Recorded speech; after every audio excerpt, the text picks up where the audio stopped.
Bismillahirrahmanirrahim. Alhamdulillahirabbil alamin. Allahumma shalli wa sallim ala sayyidina Muhammad wa ala ali sayyidina Muhammad. Rabbi shrah li sadri wa yassir li amri wahlul 'uqdatam min lisani yafqahu qawli wa saddid lisani wahdi qalbi bihaqqi sayyidina Muhammadin sallallahu alaihi wasallam. Qala al-musannif rahimahullahu ta'ala wa nafa'ana bihi wa bi ulumihi wa bi ulumi masyayikhi fid dharain amin ila anqal. Bismillahirrahmanirrahim. Berkata Syekh Abdullah bin Abdurrahman Bafadhal dalam kitab beliau Mukhtasar Al-Latif,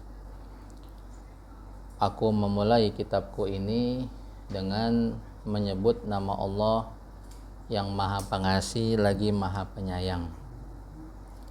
Beliau mulai kitabnya dengan basmalah. Yang pertama karena mengikuti Al-Quran dan kitab-kitab yang Allah turunkan dari langit sebelumnya dimulai dengan basmalah. Kemudian yang kedua karena mengamalkan sabdanya Nabi kita Muhammad sallallahu alaihi wasallam yang mana beliau bersabda, kullu amrin dzibalin la yubda'u fihi bil basmalati fa huwa aghta. Setiap perkara yang dianjurkan oleh syariat tidak dimulai dengan basmalah, maka dia terputus. Artinya kurang barokahnya. Kitabnya mungkin bisa selesai, tapi barokahnya kurang. Ya, sehingga supaya barokahnya sempurna, beliau mulai kitabnya dengan basmalah. Dan kitab ini memang banyak berkahnya, ya, dibaca di pesantren-pesantren, di majelis-majelis ilmu. Banyak orang mendapatkan manfaat daripada kitab beliau ini. Maka hendaknya kalau kita ingin memulai sesuatu yang baik dalam pandang agama, mulailah dengan basmalah. Mau umpamanya berwudu, mulai dengan basmalah supaya sempurna barokahnya. Kita mau makan, mau minum, mulai dengan basmalah. Mau masak nasi dimakan sama anggota keluarga, mulai dengan basmalah.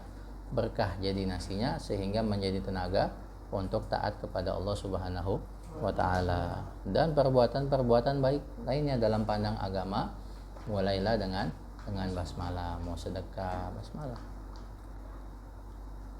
Alhamdulillahirabbil alamin. Kemudian beliau mengucapkan hamdalah, segala puji hanya bagi Allah, Tuhan seluruh alam semesta. Ada hadis juga yang sama seperti hadis basmalah tadi, kullu amrin dzibalin la yubda'u fihi bil hamdalati fahuwa aghta. Setiap perkara yang baik dalam pandang agama yang dianjurkan oleh syariat tidak dimulai dengan hamdalah, maka dia juga terputus, artinya kurang berkahnya. Maka mulai beliau setelah basmalah mengucapkan hamdalah. Asyhadu an la ilaha illallah wahdahu la syarikalah.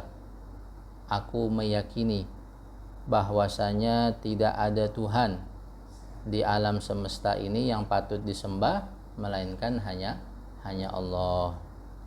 Wahdahu, yang Maha Esa.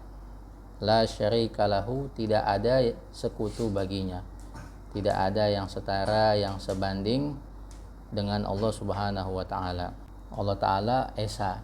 Esa pada zatnya, Esa pada sifatnya, Esa pada perbuatannya. Allah Ta'ala Esa pada zatnya. Yang pertama, zat Allah itu tidak terdiri dari beberapa parts, tidak terdiri dari beberapa bagian-bagian. Kalau kita manusia terdiri zat kita dari beberapa bagian. Ada jantung, ada paru-paru, ada ginjal, ada otak, ada kulit, ada tulang, ya. Kalau manusia bagian tubuhnya terdiri dari beberapa parts. Ada tulang, ada kulit, ada darah, ada daging, dan masih banyak lagi bagian-bagiannya manusia. Sedangkan zatnya Allah tidak terdiri dari beberapa parts atau bagian, ya. Umpamanya motor kita ada bagian-bagiannya, ada mesinnya, ada rodanya, ada apalagi peleknya, ada rangkanya, banyak bagian-bagiannya. Dan motor kita bisa menjadi sebuah motor yang nyaman untuk kita kendarai karena ada yang menyusunnya. Oh, roda letaknya di depan sama di belakang, stang di depan. Ya, ada yang mengaturnya, ada yang menyusunnya sehingga bisa nyaman kita kendarai. Kenapa stang di depan? Kenapa enggak di belakang aja? Kenapa enggak di bawah aja? Kenapa roda enggak di atas? Ya, itu supaya kita nyaman mengendarainya. Berarti motor kita ada yang nyusun apa enggak? Ada. Seandainya zat Allah terdiri dari beberapa parts bagian, berarti zat Allah ada yang nyusun. Yang nyusun itulah yang pantas menjadi Tuhan. Makanya Allah Ta'ala esa pada zatnya. Zatnya Allah tidak terdiri dari beberapa parts bagian. Kita nih manusia nih, ada jantung, ada ginjal. Itu siapa yang nyusun? Allah. Sehingga kita menjadi manusia yang sempurna. Berarti kita ada yang nyusun. Yang nyusun itulah Allah Ta'ala. Tapi Allah zatnya tidak seperti manusia, terdiri dari beberapa parts atau bagian. Itu yang pertama, Allah esa pada zatnya. Kemudian Allah esa pada zatnya, tidak ada zat selain Allah yang sama seperti Allah Subhanahu wa Ta'ala. Tidak ada zat lain yang memiliki spek seperti Allah Ta'ala gitu. Kemudian Allah esa pada sifatnya. Allah esa pada sifatnya artinya tidak ada selain Allah yang memiliki sifat seperti Allah. Nggak ada yang memiliki kudrah seperti kudrahnya Allah. Nggak ada yang memiliki sifat baqo, kekal seperti Allah Subhanahu wa Ta'ala. Kalau Nasrani meyakini ya, ilmunya Allah itu dikopi, dan kopinya itu ada pada Nabi Isa. Nah, ini nggak boleh, syirik. Ya, nggak ada yang punya ilmu seperti ilmunya Allah Subhanahu wa Ta'ala. Kemudian Allah Ta'ala tidak memiliki dua sifat yang sama. Sifatnya Allah kudro ya cuman satu. Allah menciptakan langit, Allah menciptakan bumi dengan satu sifat kudro, tidak dengan dua sifat kudro. Karena kalau Allah memiliki dua sifat kudro, dua sifat yang sama, ya, umpamanya Allah menciptakan bumi dengan kudro yang A, lalu kudro yang B-nya ngapain? Lemah. Makanya tidak ada dua sifat yang sama bagi Allah Subhanahu wa Ta'ala. Kemudian esa pada perbuatannya. Allah esa pada perbuatannya, tidak ada selain Allah yang memiliki perbuatan seperti perbuatannya Allah. Apa perbuatannya Allah? Yaitu menciptakan dari ketiadaan menjadi ada.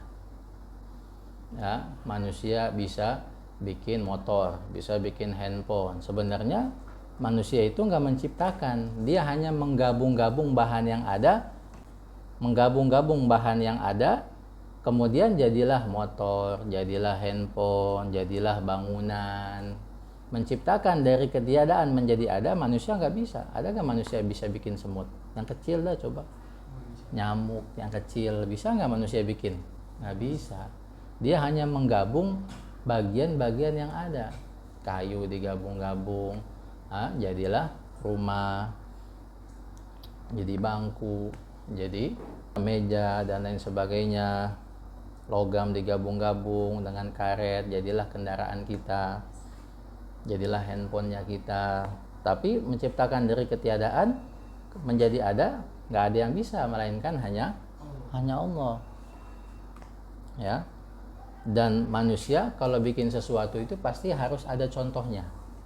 Harus ada contohnya, umpamanya motor kita atau mobilnya kita itu terinspirasi dari kuda, terinspirasi dari kuda.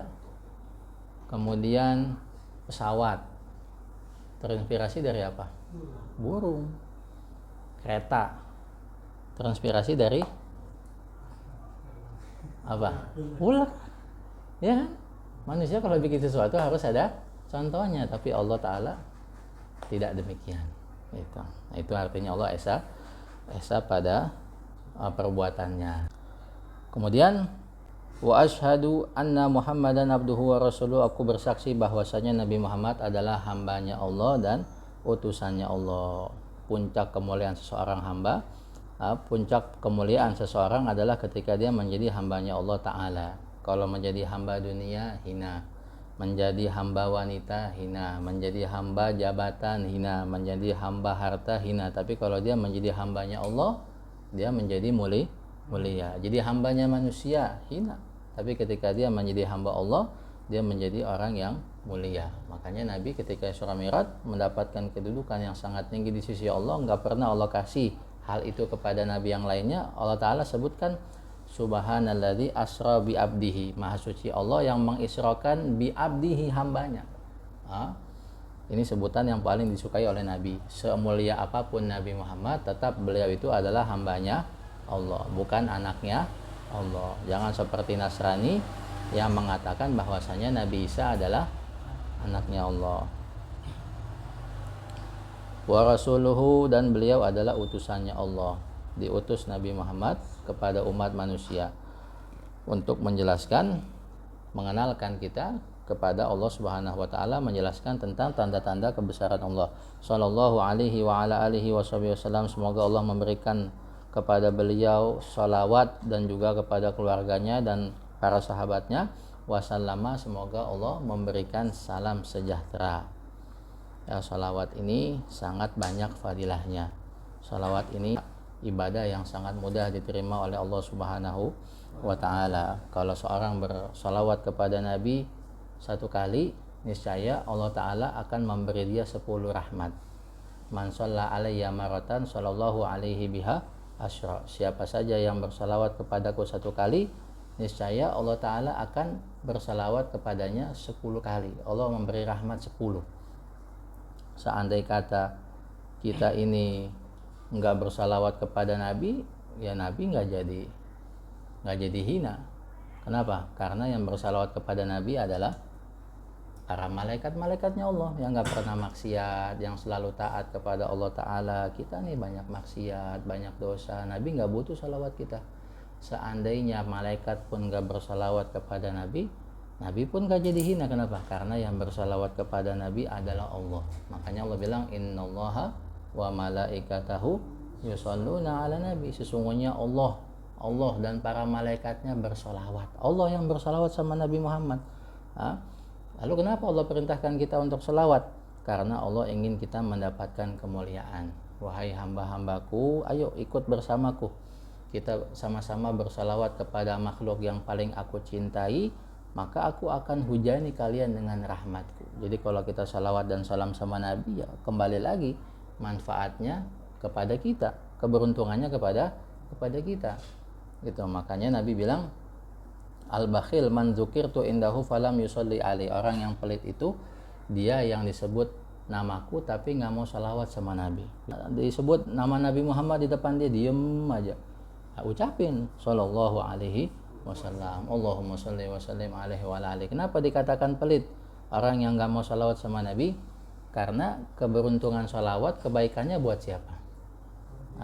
Buat orang yang salawat sama Nabi. Nabi mah udah dapat salawatnya Allah, dapat salawatnya malaikat, udah makhluk paling mulia beliau itu di antara semua makhluknya Allah. Kita salawat sama Nabi, kita yang dikasih kemuliaan, kita yang dikasih rahmat. Maka orang yang nggak mau salawat sama Nabi, berarti dia menolak untuk mendapatkan rahmat, menolak untuk mendapatkan ampunan, menolak untuk mendapatkan derajat yang tinggi di sisi Allah. Buat dirinya aja pelit, ya, buat dirinya supaya dapat rahmat nggak mau. Inilah orang yang pelit, karena dia mencegah rahmat Allah untuk dirinya. Wa ba'du, dan setelah itu, setelah basmalah, setelah hamdalah, setelah salawat dan salam kepada Nabi, keluarganya dan para sahabatnya, fahada, maka inilah mukhtasarun, sebuah mukhtasar, yaitu sesuatu yang sedikit lapasnya tapi luas maknanya. Udah kita bahas tuh kemarin. Fi ma la budda likulli muslimin min ma'rifatihi, pada sesuatu yang harus bagi setiap muslim mengetahuinya. Au ma'rifati mislihi, atau mengetahui yang semacamnya. Min furudi toharo, seperti fardu-fardu toharo, rukun-rukun berwudu, syarat-syarat berwudu yang membatalkan wudu, wassalah, rukun-rukun sholat, syarat-syarat sholat yang membatalkan sholat, wa ghairihima, dan selain keduanya. Seperti nanti dia mau memasuki Ramadan, wajib dia tahu rukun-rukun puasa Ramadan yang membatalkannya, yang mengesahkannya. Dia punya harta, udah wajib zakat, wajib dia tahu ilmu zakat. Dia udah wajib pergi haji, wajib dia tahu ilmu pergi haji. Fa yajibu ta'allumuhu, maka wajib mempelajarinya. Kalau nggak belajar berarti dosa, nggak tahu berarti dosa. Meteran dosa terus berjalan. Kalau orang nggak tahu ilmu wudhu, nggak tahu ilmu sholat, meteran dosa terus berjalan, tapi dia nggak sadar. Kebanyakan orang di akhir zaman ibadah di masjid, di mushola, tapi kebanyakan mereka itu juhal, orang-orang yang bodoh. Ibadahnya tidak didasari ilmu. Gemar sholat berjamaah 5 waktu di masjid, tapi giliran ada pengajian keluar dari masjid, nggak mau hadir. Kata Imam Syafi'i, man la yuhibbul ilm la khaira fihi, yang nggak cinta sama ilmu nggak ada kebaikan pada diri orang tadi. Sekalipun dia 5 waktu berjamaah nggak ada kebaikan. Kenapa? Karena seandainya kata dia pun ibadah, tapi karena tidak didasari ilmu, maka nggak ada kebaikannya, nggak ada nilainya di sisi Allah, semua ibadahnya ditolak. Sebagaimana kata Imam Ibn Ruslan, a'maluhu mardudatun la tuqbalu, semua orang yang beramal tapi tidak didasari dengan ilmu, semua amalnya ditolak sama Allah. Maka penting kita untuk mempelajari dasar-dasar ibadah. Wa ta'limuhu, dan wajib mengajarkannya, miman yahtaju ilaihi, kepada orang yang membutuhkannya, minarijal, dari kaum laki-laki, wanisa, kaum wanita, wasirar, anak-anak, wal kibar, orang dewasa, wal ahrar, wal abid, orang merdeka maupun hamba sahaya. Selagi dia adalah hamba Allah, dia adalah umatnya Nabi Muhammad, maka dia wajib mengetahui kewajiban-kewajiban yang mengesahkan ibadahnya dia. Wajib dia mengetahui ilmu-ilmu yang mengesahkan ibadahnya dia kepada Allah Subhanahu wa ta'ala. Insyaallah kita akan pelajari satu persatu sehingga ibadah kita sah dan berharap diterima oleh Allah Subhanahu wa ta'ala. Semoga Allah Subhanahu wa ta'ala memberikan kepada kita ilmu yang bermanfaat. Allah mudahkan kita dalam mengamalkan ilmu. Allah jauhkan kita dari ilmu yang tidak bermanfaat. Amin ya rabbal. Wassallallahu ala sayyidina Muhammadin wa ala alihi wasallam. Walhamdulillahi rabbil